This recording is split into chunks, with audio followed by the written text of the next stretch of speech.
Céu Orlando apresenta Os Novos Rumos do Cristianismo, uma obra de Adolfo Marques dos Santos. Capítulo 9.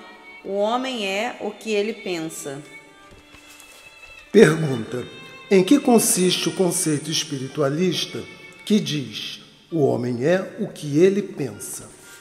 Resposta: os conhecimentos apresentados às sociedades planetárias pelos orientadores espirituais são de acordo com o grau evolutivo de cada mundo. Os novos e progressivos ensinamentos são trazidos do céu para a terra à medida que o espírito terráqueo assimila os anteriores e os coloca na prática da vida, o que é didaticamente inquestionável, senão causaria desequilíbrio na sociedade.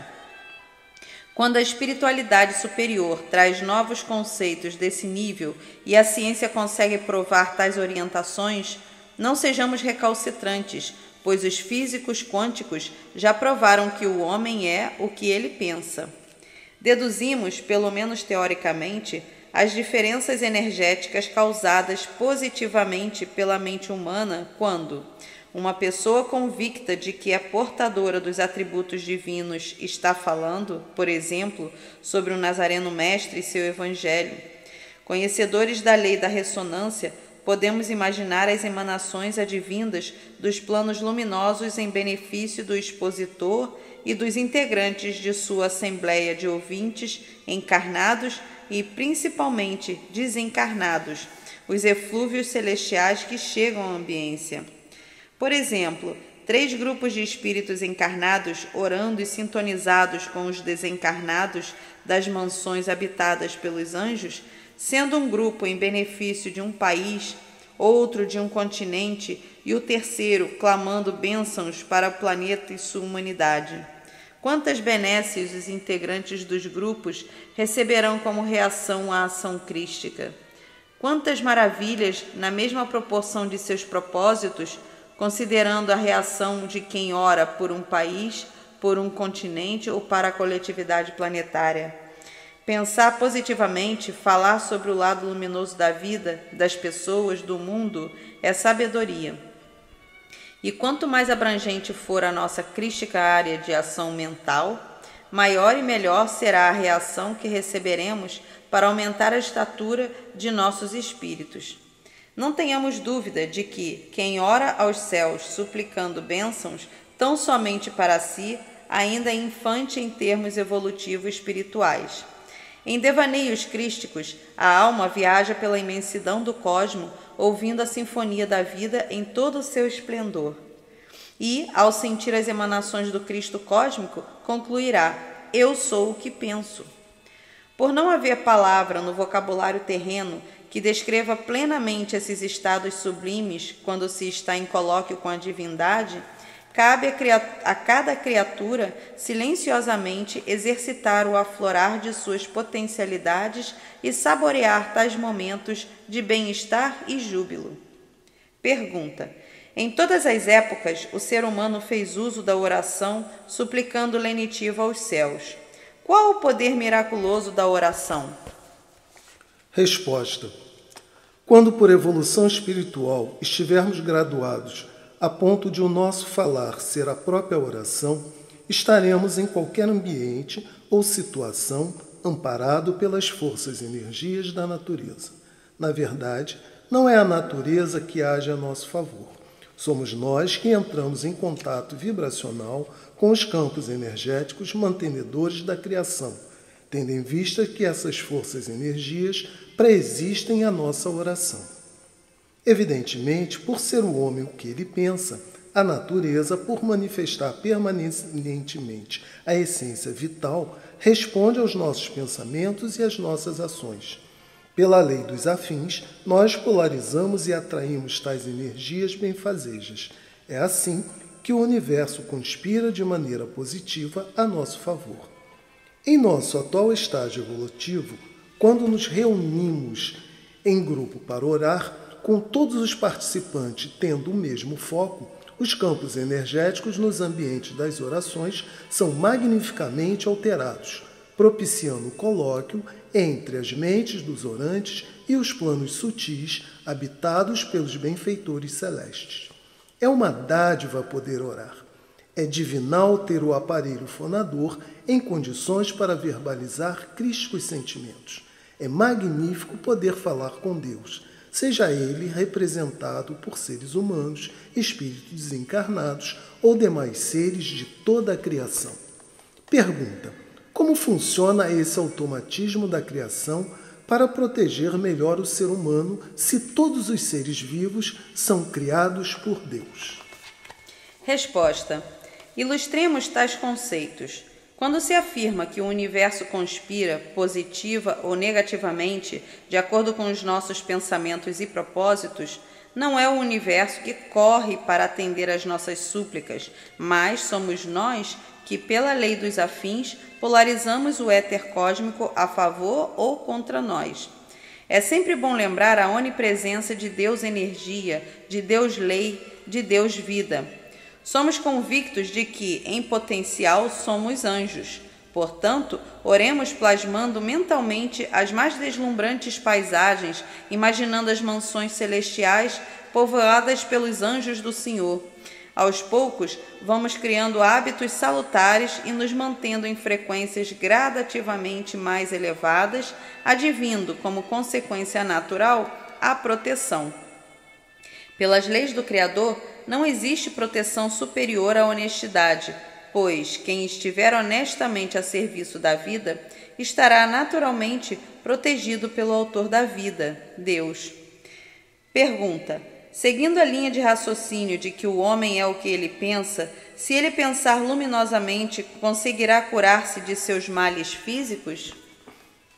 Respostas: tenhamos sempre em mente que não se consegue burlar a lei de Deus. É preferível mantermos as nossas reflexões apoiadas nas constantes universais para que não haja falhas nas orientações, as quais podem levar as pessoas a decepções se não obtiverem a cura ou outro benefício desejado. As curas paliativas procedentes de fora do ser humano são recursos da lei do Criador para oportunizar o infrator a, parcialmente refeito, refletir melhor quanto ao sentido da vida na condição de encarnado e dar novo rumo à existência. Sem mudança de valores, as doenças retornam e podem até receber nomes diferentes, mas foram geradas pelas mesmas energias armazenadas no perispírito. A bondade de Deus poderá oportunizar todos nós com curas parciais, mas a cura definitiva será sempre por esforço pessoal, já que assim funciona a justiça divina. Logicamente, somente a autocura é definitiva, pois se a cura plena advier de fora, não será por mérito do doente. Logicamente, a qualquer momento, a doença poderá aflorar novamente nesta vida ou nas próximas. Pensar focando o lado sublime da vida é o nosso exercício crístico até criarmos o sagrado hábito natural de nos mantermos em frequências mentais superiores, a ponto de não contrairmos débitos pela lei dos estatutos da vida. Pela lei de causa e efeito, se pensarmos positivamente, gerando, por exemplo, mais 10 unidades luz e, quase que simultaneamente, pensarmos negativamente, gerando menos 17 unidades sombra, a resultante será menos 7 unidades sombra. Ainda é muito comum essa conduta do espírito terreno. Ele se deleita reproduzindo quadros e emoções negativas, sente-se eufórico voltando-se no tempo e reproduzindo mental e verbalmente suas tristes, melancólicas e antivitais histórias. Em outros instantes, achando que a sua história não é suficiente, entra em êxtase, revendo o lado sombrio que compôs a história da humanidade. Pela lei do mérito, não acontecerá a cura definitiva, enquanto a alma continuar enfatizando o lado negativo da vida. Pergunta: o caráter extremamente abstrato do pensamento faz com que tenhamos grandes dificuldades para conceber o seu inquestionável poder e pouco o usamos nos momentos mais necessários. Quais as paisagens que devemos manter em nossas mentes a ponto de sentirmos no corpo físico que um bom pensamento polariza energias positivas e motivadoras para as nossas vidas atuais. Resposta. Os milênios passaram e ainda existem Tomés encarnados querendo ver para crer.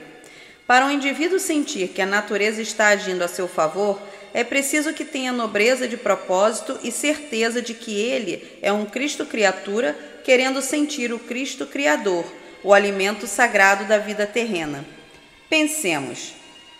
Naqueles sagrados momentos em que Jesus subiu a colina para falar sobre o reino dos céus, de imediato a mente de seus ouvintes aumentava a frequência, só em imaginarem o que seria o reino de Deus. Na corte celestial formada pelos anjos, na sustentação energética da corrente protetora à volta dele, o Mestre Luz, na condição abrangente e crística de antena humana, captando do cosmo as mais puras energias para impregnar divinamente o planeta e sua humanidade. Nos arcanjos, movimentando as energias dos 7 raios da criação, cada qual com a sua peculiaridade, mas todos empenhados na mesma divinal causa, a implantação de uma nova ordem moral para a sociedade planetária. Nos deuses da terra, do ar, da água e do fogo, sincronizados para recompor os corpos doentes. Em Jesus, nosso amado Mestre, sintonizado por ressonância com o Cristo Pai e ouvindo a sinfônica orquestra da Mãe Natureza, pintalgada com as cores da vida. Na alegria e no júbilo das pessoas saltitando ao se verem curadas de suas chagas, cegos voltando a contemplar a beleza da criação, também os cegos de nascença passando a ver a magnificente obra do Cristo terráqueo. Os que se tornaram surdos e que foram curados, os surdos de nascença que passaram a ouvir os sons da criação, membros atrofiados, retorcidos e sem movimentos, sendo refeitos de maneira mágica. Ali, à volta do sublime anjo, Jesus de Nazaré, a mais requintada orquestra formada pelos anjos da música, tocando as melodias dos anjos. Na verdade, não temos palavras que descrevam exatamente o que acontecia nos ambientes em que o meigo Jesus falava, a abrangência de sua esfera áurica que envolvia as assembleias de seus ouvintes. Vamos dar a vida à nossa criação mental, pois só em imaginar o que aconteceu em torno do sublime anjo planetário, o Nazareno Mestre, o nosso organismo agradece. Se os teus olhos forem puros, todo o teu corpo será iluminado. Lucas, capítulo 11, versículo 34. Por ser o homem o que ele pensa e por querermos melhorar a nossa sensibilidade no sagrado propósito de dilatar a capacidade de sentir o Cristo Pai, imaginemos. A nossa galáxia, a Via Láctea, que é constituída por 250 bilhões de estrelas coloridas com infinitas nuances, em movimentos sincronizados, rodopiando na imensidão do cosmo. O nosso Cristo interno sofrer o divino tropismo causado pelos Cristos do universo estelar da Via Láctea, a nossa essência espiritual sendo atraída pelos 250 bilhões de Cristos estelares de nossa galáxia. O Cristo criatura dilatando a sua percepção e contemplando a magnífica obra assambarcada pelo Cristo galáctico da Via Láctea.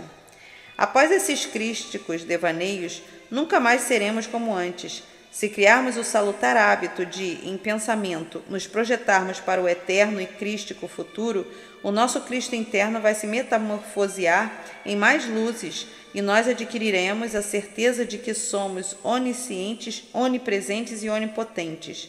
Somos portadores dos divinos atributos de Deus. É motivador conceber que os mesmos atributos divinos existentes nos Cristos planetários, solares, constelatórios, estelares, galácticos, hemisféricos, cósmicos, existem também em nós. Sendo Deus equânime e perfeito, cabe a cada um despertar o seu Cristo Deus. Na condição de filhos pródigos, comecemos a nossa reversão, retornando conscientemente ao Deus Pai, de onde saímos simples e ignorantes, para adquirir experiências, evoluir e ascender, convictos de que somos herdeiros do universo. Adventos crísticos. Sem muito esforço, pois segue a lógica da lei do Criador. O cristianismo renovado vai delineando os nossos passos na estrada da evolução e ascensão espiritual. Paulatinamente, estamos trazendo à memória objetiva as informações que estavam latentes em nossa memória subjetiva. Os espíritos mais experientes na rota reencarnatória e que aproveitaram sensatamente as oportunidades elucidativas que lhes foram apresentadas durante a vida corpórea. Aqueles sagrados ensinamentos que impulsionam as pessoas a sair de suas prisões psicológicas e de seus interesses egóicos para se dedicarem a alargar a visão interior. Tais criaturas, almejando dar vazão ao altruísmo, procuram conhecer a realidade da vida enquanto existência e as perfeitas leis da criação para não titubearem quando surgirem dificuldades e desafios naturais para os alunos que estiverem compulsoriamente encarnados nas escolas planetárias. Sabedoras da perfeição de Deus, não perdem tempo tentando justificar a inoperância. Sabem também que as justificativas não anulam as reações de nossas ações, nem impedem que as forças da vida se sobreponham à nossa insensatez. Reconhecem que a vida, por ser um grande desafio, apresenta fortíssimas lutas sem adversários externos. É o homem-lobo lutando com o homem-cordeiro. É o joio lutando com o trigo. É a besta lutando com o anjo. Por ser constante universal, apesar da ferrenha luta para não nos entregarmos suavemente ao cristotropismo, certo é que, hoje, amanhã ou na eternidade, todas as Cristo-criatura estarão de mãos dadas ao Cristo-criador. Uma vez que o Criador é onipresente, não existe força de qualquer grandeza capaz de anular o impulso natural de o espírito tornar-se um filho pródigo e realizar a sua reversão, ou seja, retornar conscientemente à sua origem, Deus. Fim do capítulo 9.